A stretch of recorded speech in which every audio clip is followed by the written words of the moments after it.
Right. Hi, I'm Ori. I'm 15 years old and I go to the Bishop of Llandudno High School and I'm part of Sally's advisory panel. If you require Bsl Interpretation, please could you ensure that gallery view is selected on Zoom, so that your screen is split between the presenter and the Bsl interpreter.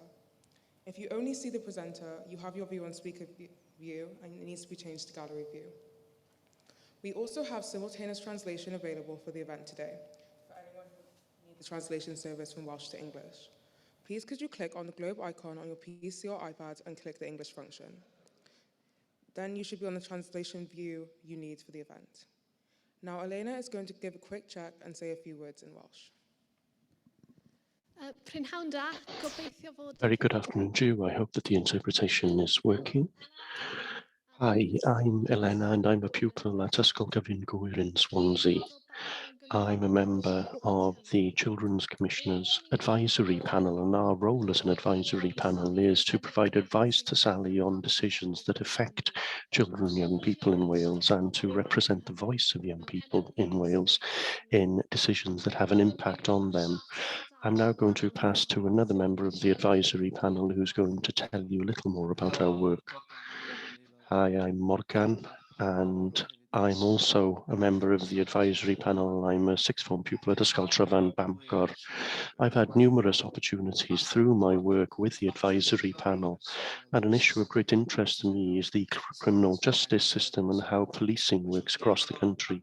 And by being a member of the panel, I've had an opportunity to attend the Welsh Police Forces seminar this year and last year, so the opportunity to see how systems work and to ask questions has also contributed to my back work this year, and my thanks is great to the Commissioner and her team. I'll pass back to Oria now.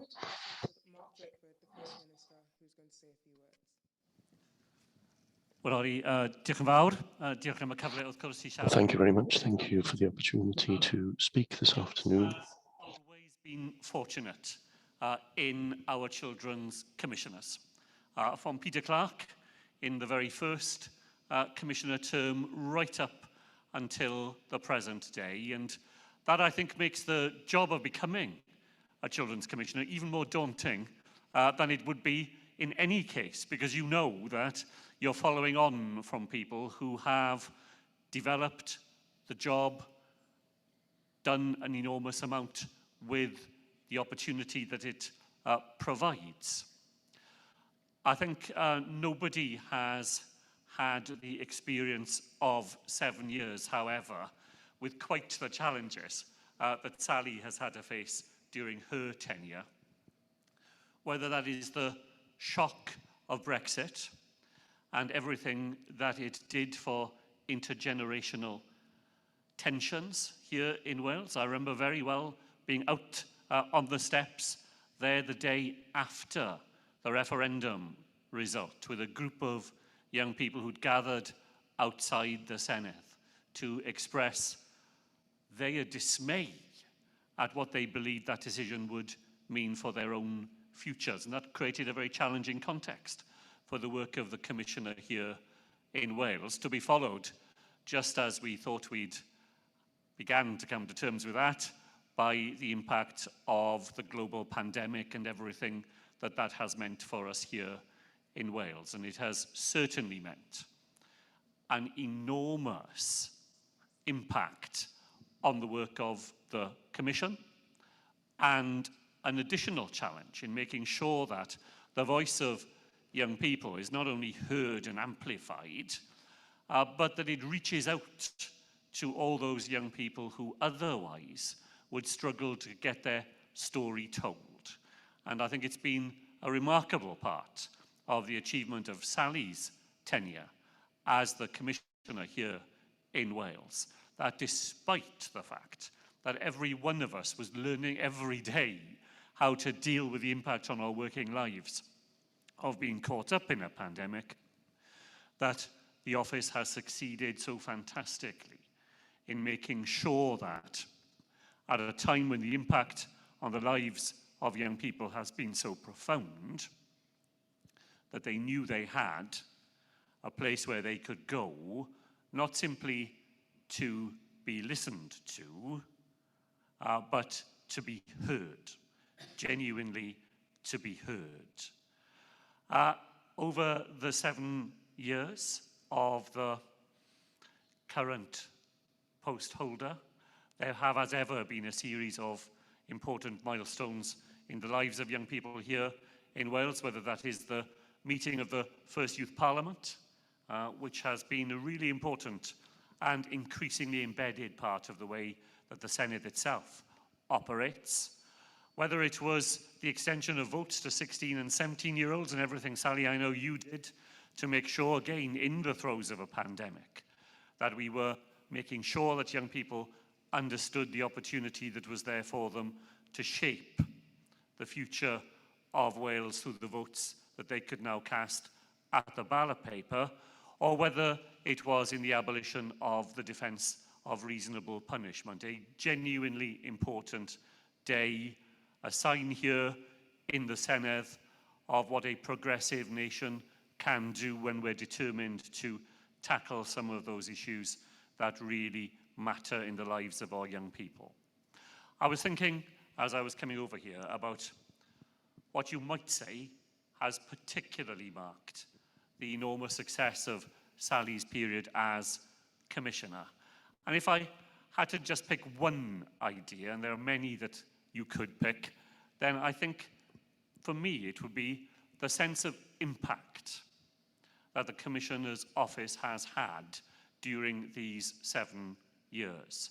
And Sally is one of those very rare people who manage to span the spectrum from a rigorous understanding of what research and evidence can do for us, but how you need, if you want to have an impact, you have to be able to translate that knowledge into the way that the policy world has to operate, and then the next link in the chain, that the policies make a difference in the practical lives of people who work and are part of all that field. And I'm going to just offer 2 examples of that.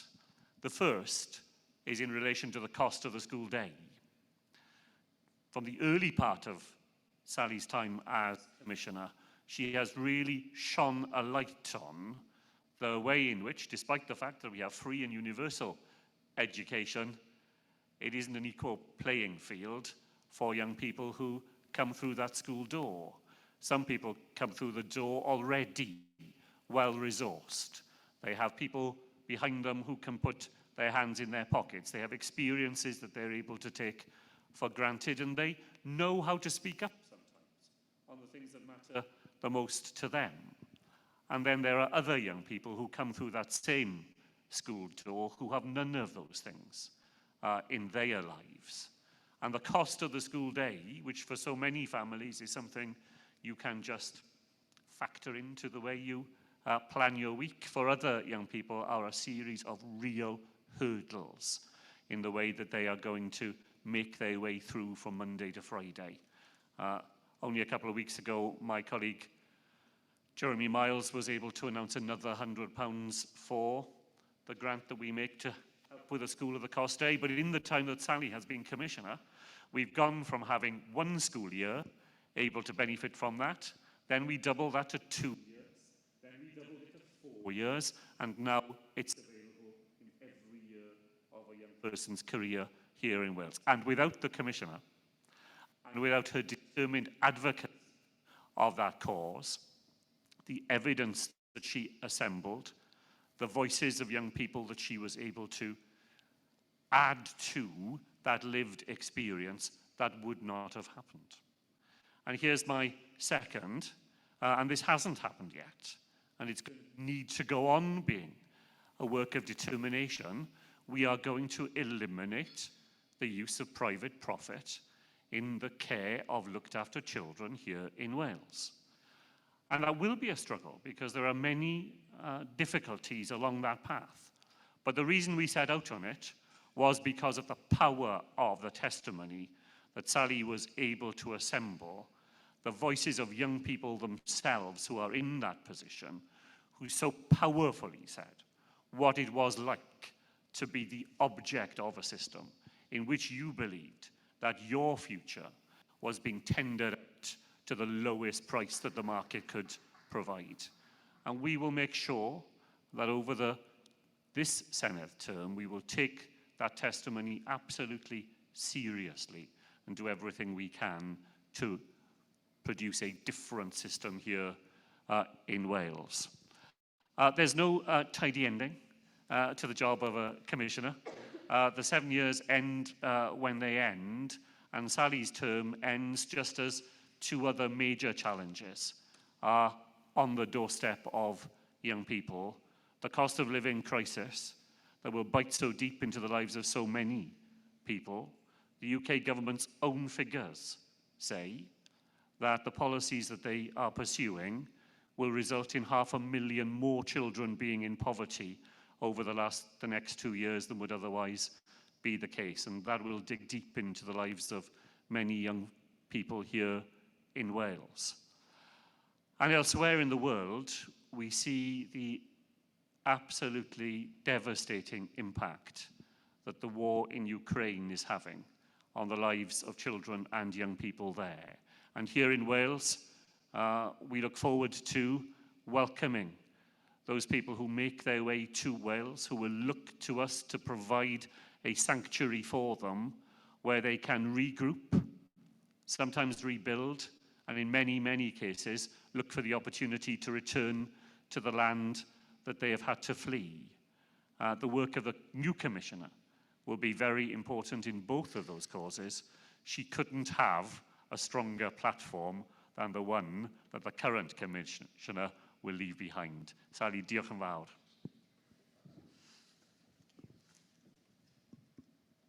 Thank you.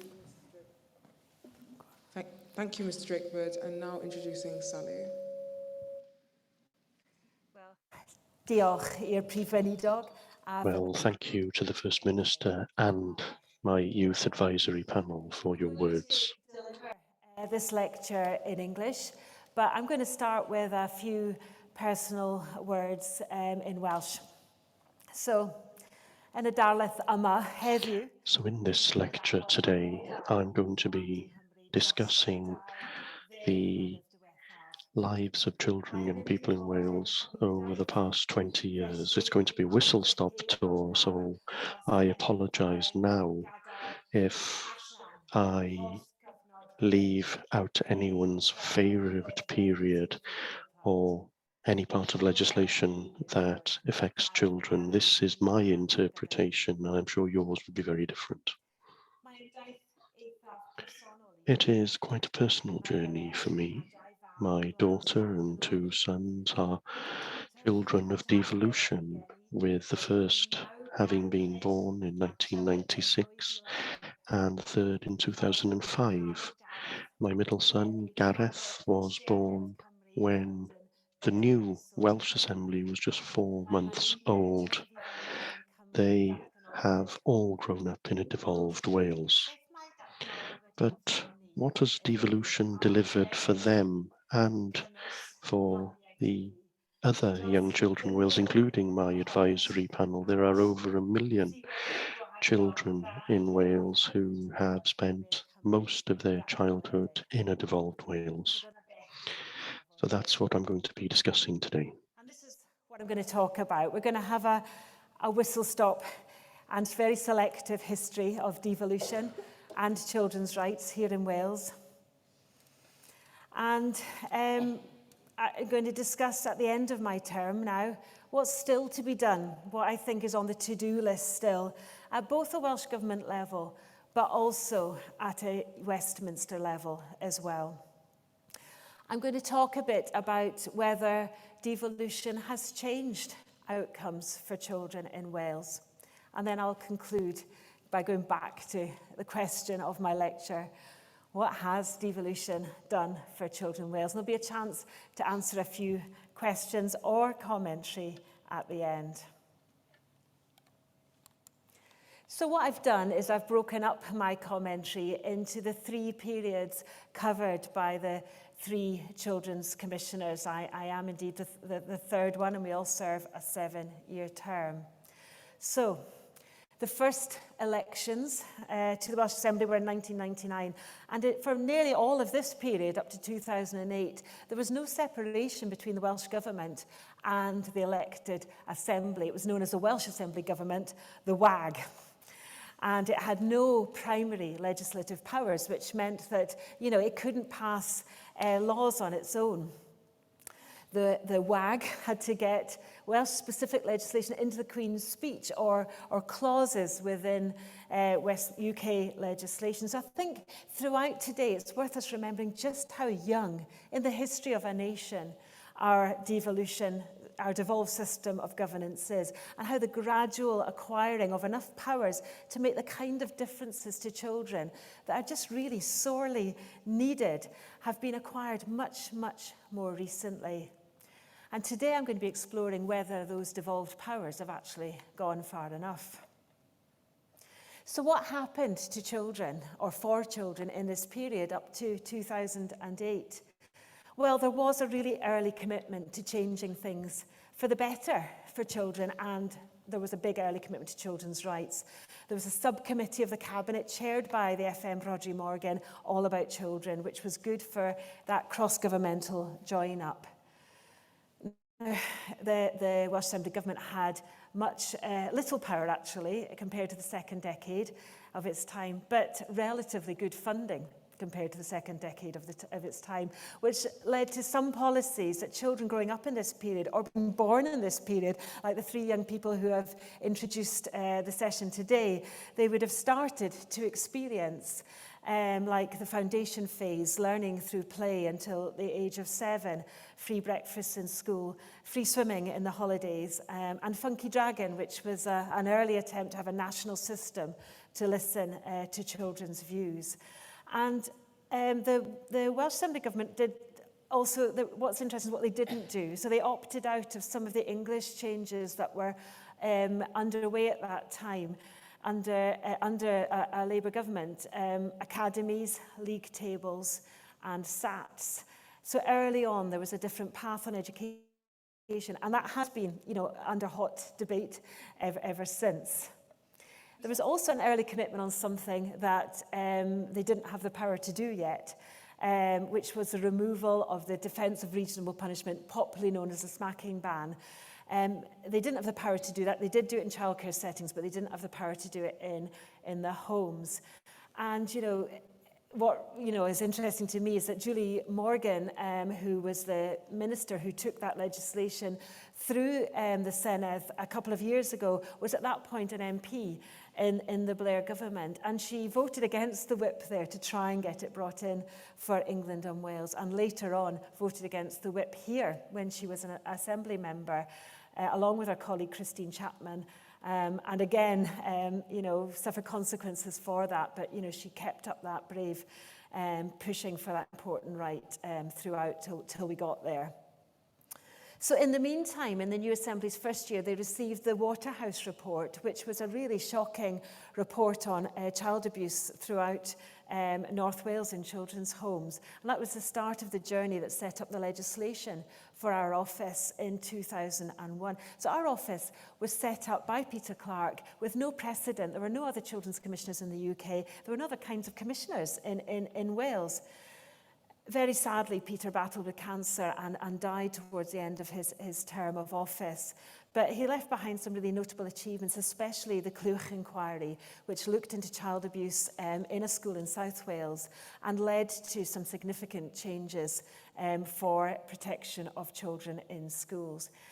I've reread recently some of Peter's early annual reports, and it's quite sobering to see some of the issues that he brought up were some of the issues that we are still tackling with today, child poverty and child mental health provision being key examples. And similarly, actually, in the Welsh Assembly Government early documents, Rights to Action 2004 was a really ambitious document, and it was really setting out the need to work on issues that were difficult across the UK and remain difficult, right, not just in Wales, but right across the UK, like the attainment gap in education between the richest and poorest children and joining up services for disabled children.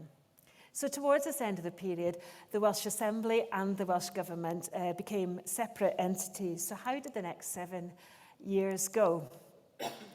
Well, Welsh devolution continued to change. We got, well, after another referendum, we got full lawmaking powers to pass primary full acts after 2011. It is just actually very recent. We have got a tiny civil service here in Wales compared to Westminster. Someone told me, I think it was our top civil servant told me during the pandemic that our whole civil service is smaller than the Department for Education in Westminster. So when the Assembly does decide to pass full acts of Parliament, it really dominates proceedings for some time, which is quite frustrating for people like me who want us to do lots of things really quickly. There were some steps forward in rights for children enshrined in legislation during this period. There was a child and family measure in 2010 which meant that local authorities had to decide whether we had enough play facilities, which sounds an obvious thing to do, but it was actually a big change. They had to make sure that young people could participate in their local authorities. We had the Children's Rights Measure in 2011, which means that Welsh ministers have to pay due regard to children's rights, and that's really important for my office. It's something we can hold our ministers to account on. There was the Social Service and Wellbeing Act in 2014, which had due regard to children's rights in it and a more person-centred approach. And there was the Future Generations Act. So they did manage to get quite a lot through in this period. And while our office was disappointed that it didn't strengthen legally children's human rights, I think if Wales does continue or gets on the journey of implementing it properly, it is hugely important for children, from citizen involvement to sustainability to Welsh language and culture. Now, most of those changes were duties on authorities. So the young people here today probably, won't have noticed all of those changes.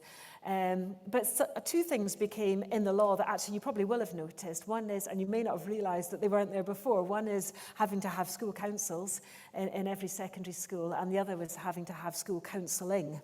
And that came after that Clwch report I mentioned before. Now, our office, in the meantime, pushed really hard on independent advocacy for children in touch with social services or in care. And they did report after report after report on that. And it actually did come through. It is a legal right now, but not until actually I'd started as Commissioner, which is just another reminder of how long it can take to make change. I think by the end of this period, Keith Towler, who was now the Commissioner, his team and others in the children's field felt that we were perhaps making less progress by this point on some aspects of children's rights in Wales. And why was that? Well, they felt that there was no join-up in every aspect across Welsh Government. There was no longer a sub-cabinet committee, for example. Funky Dragon, that I've mentioned before, had lost its funding, and the government of the time had backtracked on equal protection, which is the smacking ban. At the time, I was still an academic. I was lobbying hard on this issue, and it felt like such an uphill battle. It was great to actually, to move into this position, have the opportunity to bend the ears of every minister that I met in my first year, and to support the Assembly members and third sector efforts to get it onto the agenda in 2016. So let's move on to the period 3, I'm calling it, which is the 7 years that I have spent as Commissioner. So our devolved Senedd by now and Welsh Government had fuller powers, but I'd agree with those who argue that it's still undersized for its ambitions. And, it still can be quite frustrating for, both the government's ambitions, but certainly ambitions of people like myself about how relatively small amounts of legislation can go through in one term. And of course, as the First Minister's already said, it's been a really, really challenging period for Wales. We had austerity, and so, very low opportunities for public spending right up to the pandemic. We've had the pandemic for 2 years and continuing, and now, of course, the cost of living crisis, and we're getting ready to welcome Ukrainian refugees. But I do want to talk about some developments there have been in legislation and entitlements during this time. And I'm concentrating quite a bit today on legislation and entitlements because they're really important. Early on in my time as Commissioner, I met a really senior civil servant. She was now based in Wales, but she had been based previously actually in Michael Gove's office in Westminster. And she said, you know, policies come and go, funding initiatives come and go, but if you can get rights for children or policy initiatives for children into legislation, it's much harder to take that away. So as Commissioner, I've tried to really concentrate on actually getting changes to regulations and to laws or new laws brought in.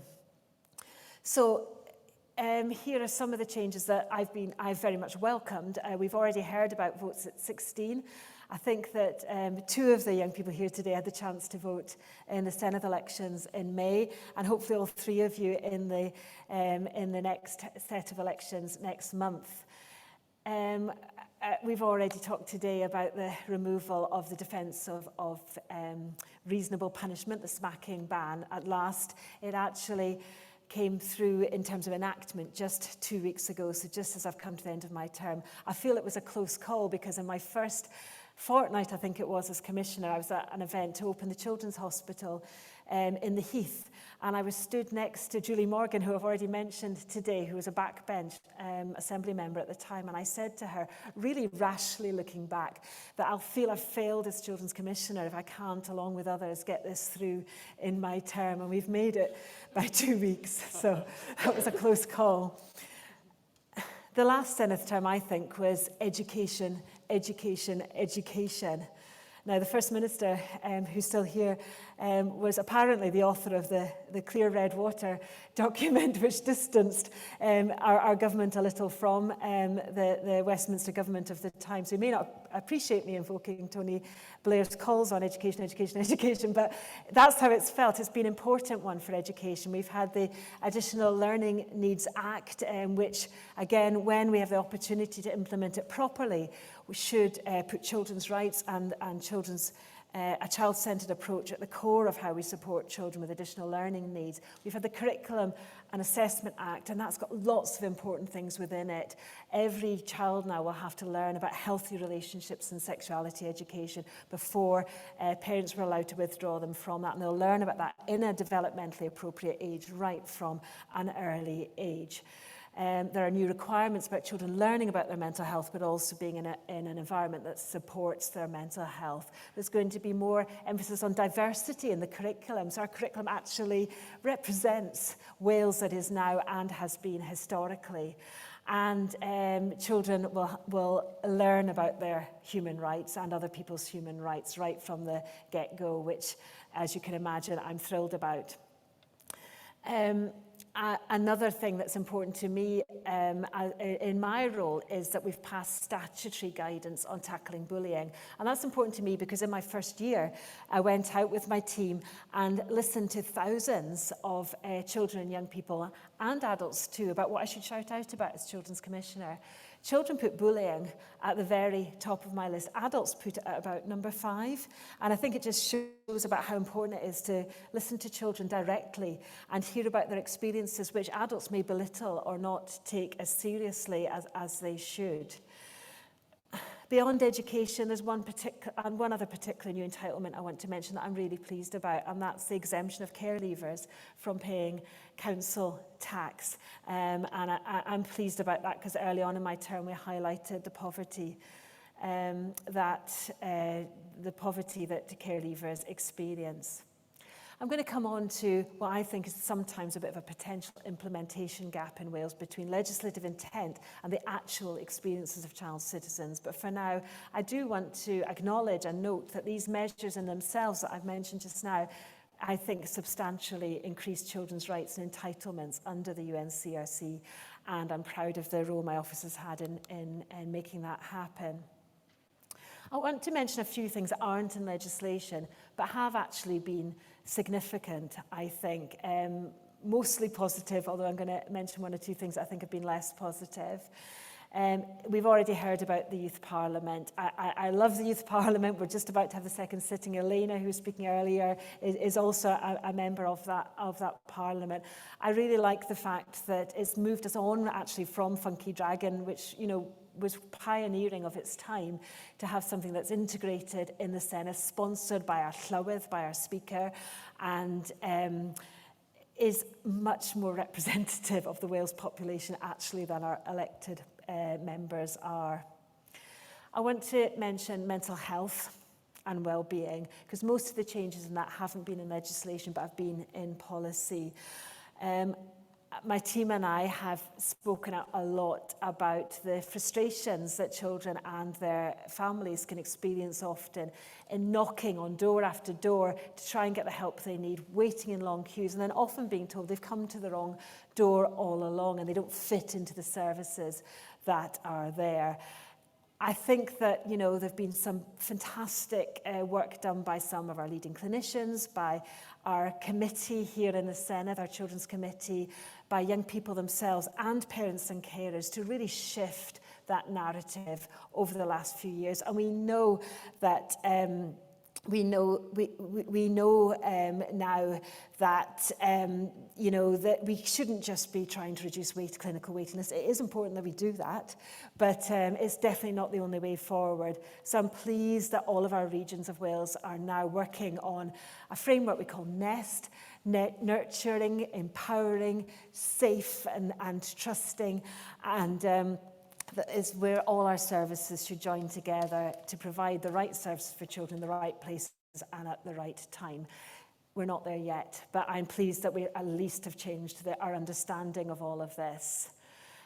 Something that I think I've been less, a policy development I've been probably a bit less welcoming of as Children's Commissioner was the childcare offer. It's been a really important thing actually for some of our low income families to give them support of 48 weeks a year, 30 hours a week of free childcare for their 3 and 4 year olds. But I spoke out at the time and continue to speak out about my disappointment that it didn't include the children of non-working parents. It was seen when it was brought in as a service for parents, whereas actually, of course, it's a huge intervention for children to provide them with high quality early years support. I am pleased that now in the current government term there's a commitment to spread out that support much more widely. With all of that intent and all of those things that have been underway, the pandemic has dealt a major sideways blow. I've just realised, sorry, my slides are out of sync. I'm going to talk about the pandemic now. So just to mention the pandemic, I published with my team 2 reports giving our analysis of what's happened for children during the pandemic and what our office has done. So I'm just going to give a really brief summary today. I want to acknowledge that I think Wales did well in a number of specific ways regarding children.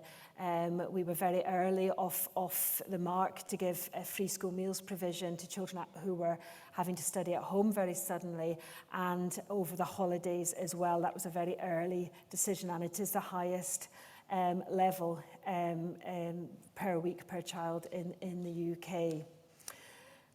Something that was good was something that wasn't done. So the government didn't remove some legal protections for children's rights in relation to children's additional learning needs, and in terms of social care, they were removed on a temporary basis across the rest of the UK. That doesn't mean there weren't lots of problems in getting that right support to children in those categories, but at least they still had the legal right to them.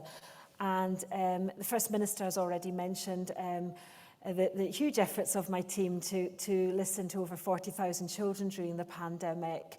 And for the first time ever, because it was a national emergency, we worked with the government on this. We usually keep ourselves a bit arm's length in terms of our project work, but it was a national emergency. We wanted to roll up our sleeves and work to support everyone. And I was pleased that, especially as time went on, the government used those results in their impact assessments, but also actually in their decision making when they had difficult decisions to make. All of our children's public services worked tirelessly to protect and provide for children during this time, and we all learn new ways of working together. But it has been a negative period for many children, and those difficulties continue and will continue. It laid bare many of the inequalities in our society, and I think entrenched them too. The exams algorithm, which happened throughout the UK, was very hard on young people, and they stood outside this building and protested at it, and it was overturned, but it was a hard blow at the time.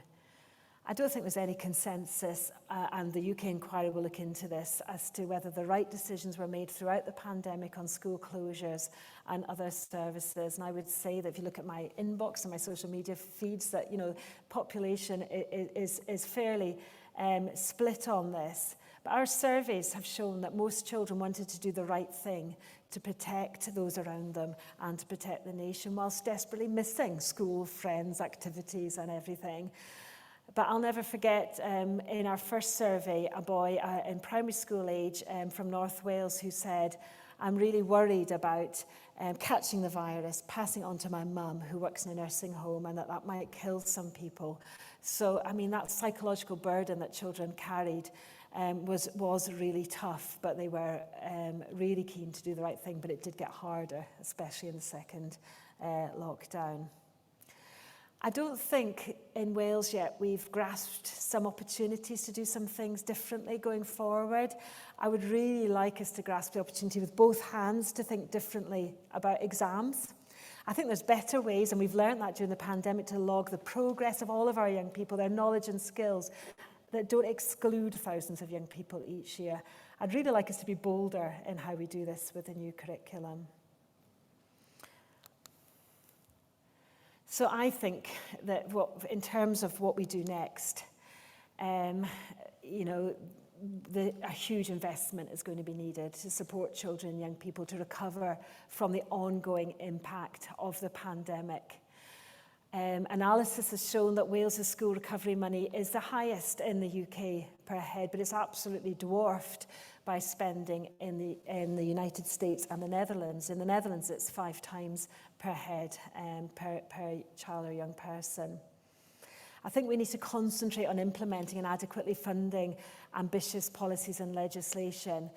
It can be, every new government, every new minister really wants to, get on to the next thing. But I think it's so important that some of the, very strong and ambitious legislation we've passed over the last few years, that we make sure that it really is firmly entrenched.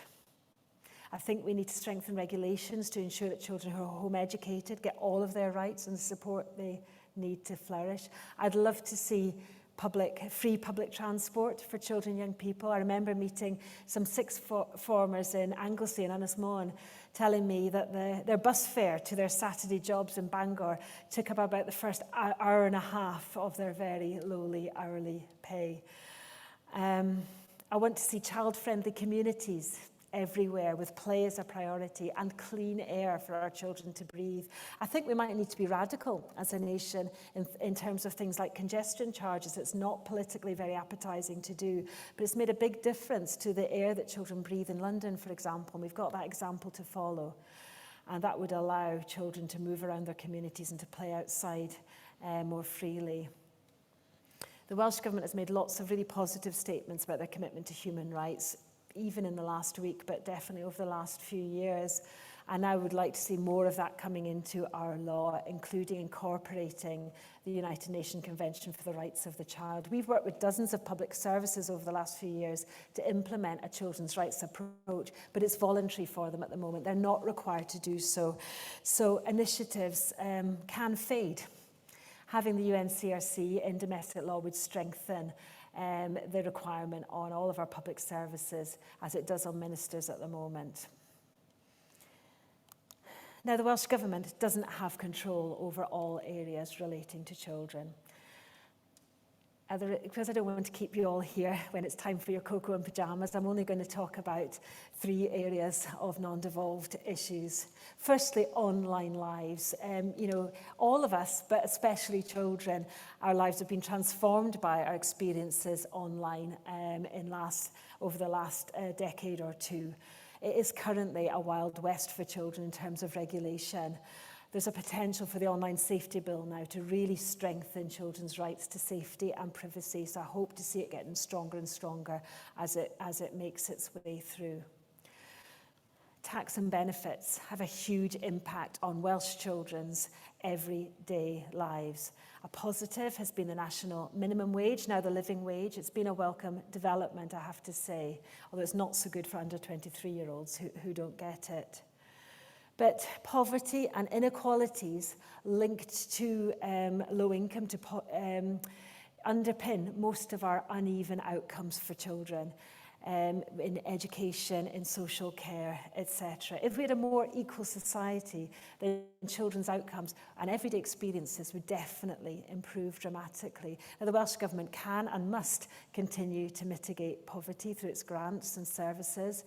And I'll always ask you to do more of that, but grants are not the same as a reliable, to coin one of the First Minister's phrases, a reliable, regular income on a weekly basis. And only really through our benefits and tax system can we do that. We heard only last week that the £20 uplift to universal credit lifted 400,000 children across the UK out of poverty. Unfortunately, that uplift has gone, so those children will have gone back under the line of poverty.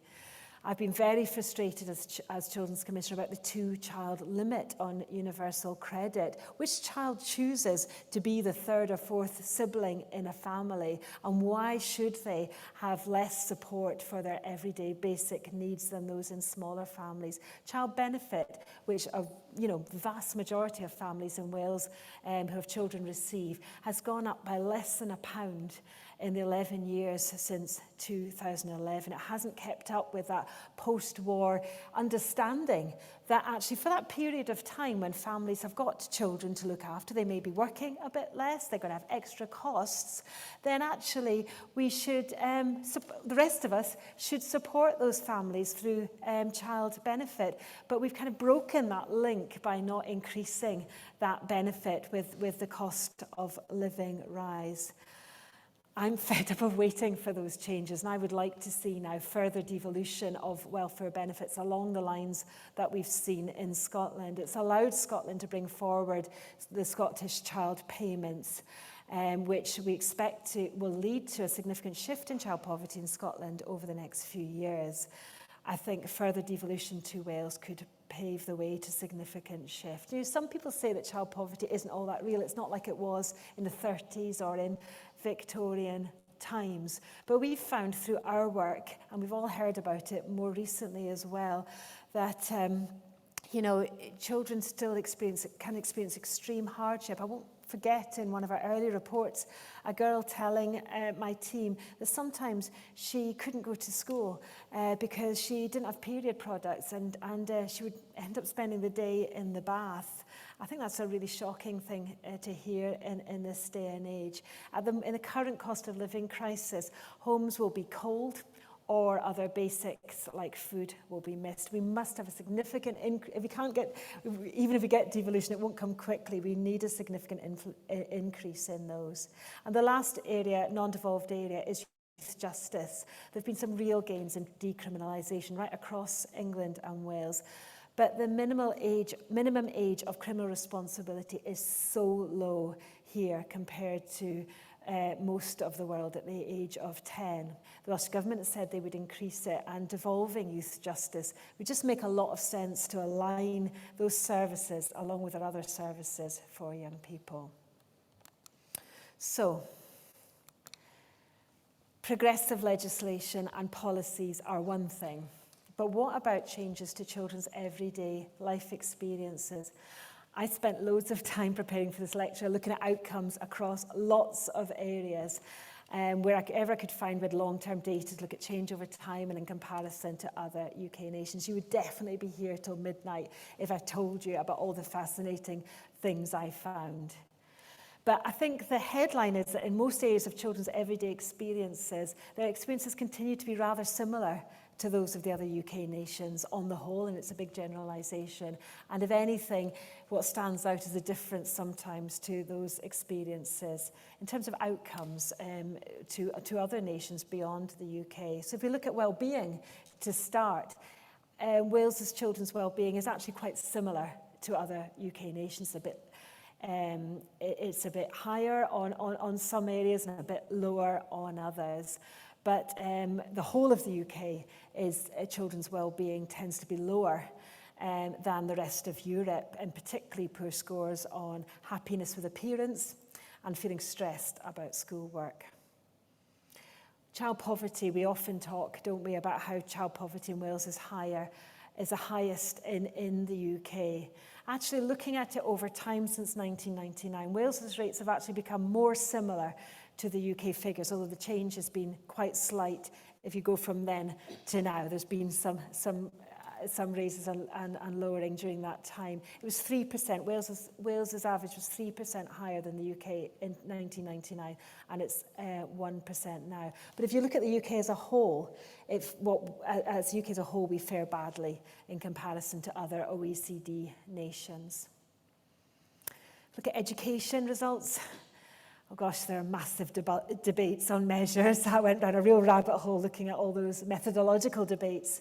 If we look at GCSEs and PISA results, there does appear to have been a dip in the first decade of devolution in comparison to England, which are the one we can compare most on education systems, but there has been more recent recovery. All the devolved nations have got lower exclusion rates than England, although Wales's rates are higher than Scotland and Northern Ireland, and too high in my view. Decriminalisation of children has been a big success, and there are devolved and non-devolved factors here. 10 years ago, we had 116 children in custody in Wales. Some of them were on remand and some of them were sentenced to custody. The latest figures show that there were only 11 children in custody. That's a huge difference and a real tribute to our youth offending services and others.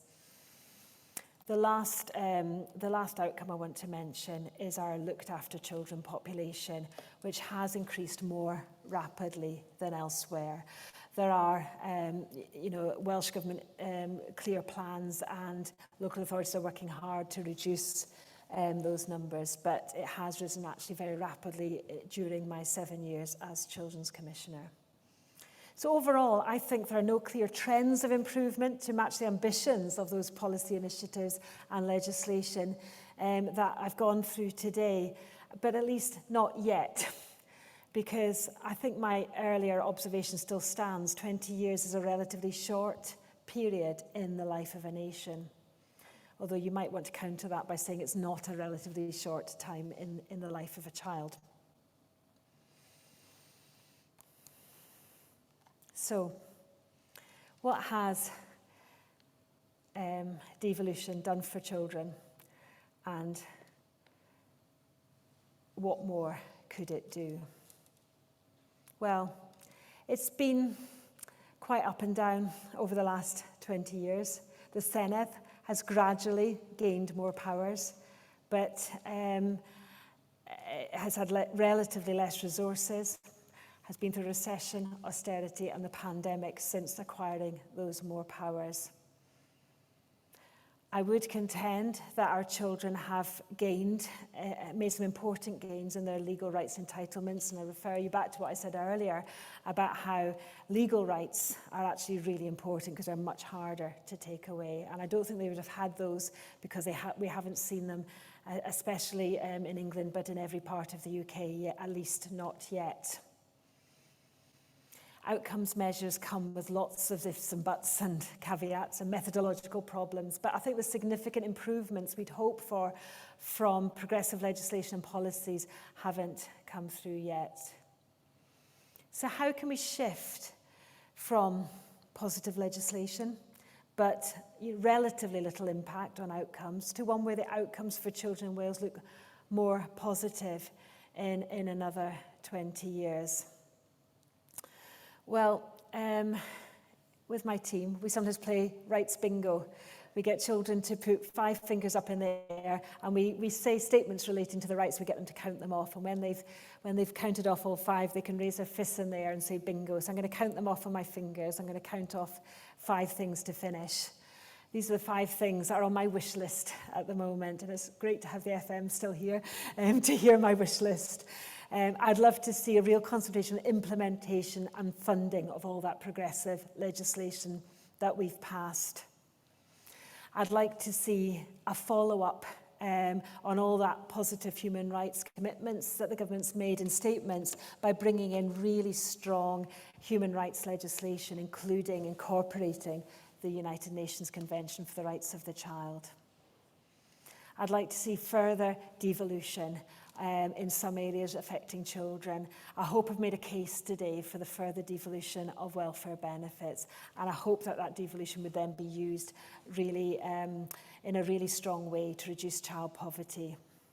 I'd also like to see the devolution of youth justice and that raising of the minimum age of criminal responsibility, which has been, in which we stand out as a nation internationally as having a very low age.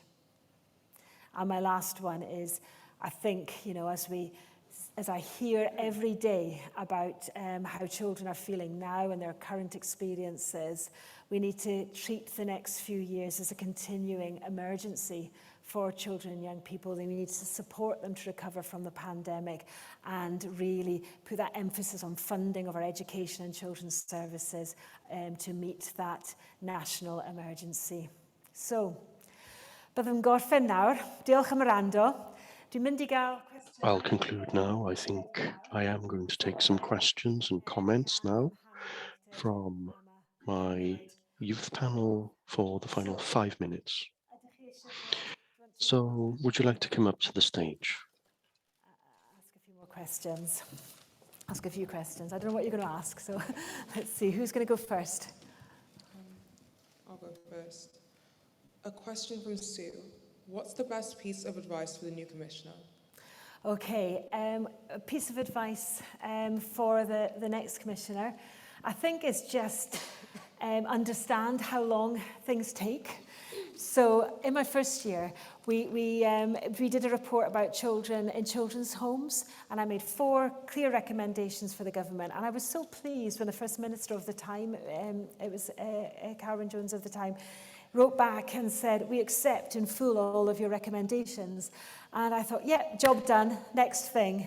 In fact, we're still pushing through on some of those recommendations. One of them actually came through in new guidance only last week. So I think accept how long things take and keep pushing and trying. And the other thing I think I would, we've tried to do as an office, and really this is how we've tried to work, is not just wag our fingers at people and say, here's the evidence, now you've all got to do better, but actually work alongside our public services, our schools, our social workers and our government to say, we're here with you, we're going to build resources, we're going to do training, we're going to suggest things, we're going to scrutinise, let's make those changes. So not just think that one's done, move on to the next thing. So that's my advice for a CEO who will be starting straight after Easter.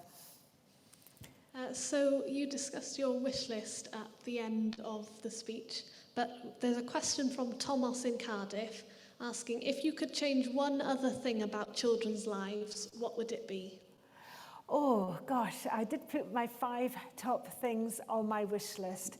What else would it be? I think I hear a lot about difficulties in terms of children's, I still, I'm afraid, hear difficulties about children's experiences in school sometimes, and particularly those that struggle to engage with positive, those who find it difficult to engage in a really traditional classroom environment. They often end up actually being excluded from school or just really struggling, dropping out themselves. And it could be for all sorts of reasons. It might be because for neurodiversity reasons. It might be because of difficult early experiences that they've had.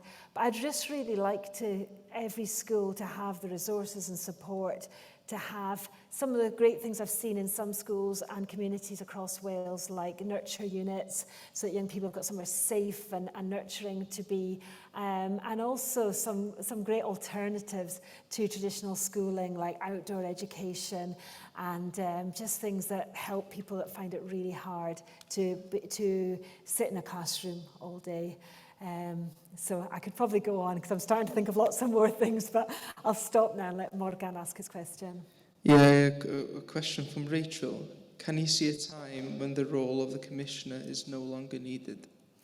I think early on when I started, one of my team, Kath, who's here today, actually said, you know, really what our aim should be. We were setting our strategic goals, and she said, really our top strategic goal should be for there not to be a need to have a commissioner. I think we probably will always need one for lots of reasons. One is because, as I've already said, you know, we can have lots of great policies, we can pass lots of important legislation, but you know, people are human, and sometimes people will struggle to implement it, and sometimes children won't have the same experiences that we'd hoped for in those policies and law in their everyday interactions with the services that are there to provide for them. And that's something my casework service comes across very regularly, I have to say. And also, I'm afraid the last few years have taught us that there's always another crisis round the corner. And, you know, something we said in our team early on in the pandemic was that the first thing to go in a crisis is people's human rights, and children's human rights are most vulnerable of all. And we're seeing that with Ukraine at the moment. I'm in touch with commissioners right across Europe, including the fantastic commissioner in Ukraine and those in the bordering countries who have received hundreds of thousands, or in case of Poland, millions of children. And they in that region are really concerned that children's human rights, although people are really trying their best to support them, you know, we've seen them breached by being killed, by not being able to take up their usual everyday life, but also, unfortunately, by things like trafficking and potentially being exploited too. So I'm afraid, I think we'll always need people there to be the independent human rights role to ensure that children's human rights are being protected and promoted. Even in some of our nations that are most progressive with children's human rights, you know, Sweden and Norway, etc. You know, I meet the commissioners from there, and they still have lots they want to keep changing. So maybe in another century, but not. It's not imminent, I'm afraid, however hard we all work on these issues. So is that all the questions? I think we're ready to stop. Diolch I chi gyd am wrando. Thank you all very much for listening to my lecture this evening and for joining us online, and thank you to my team too for supporting me this evening. Thank you.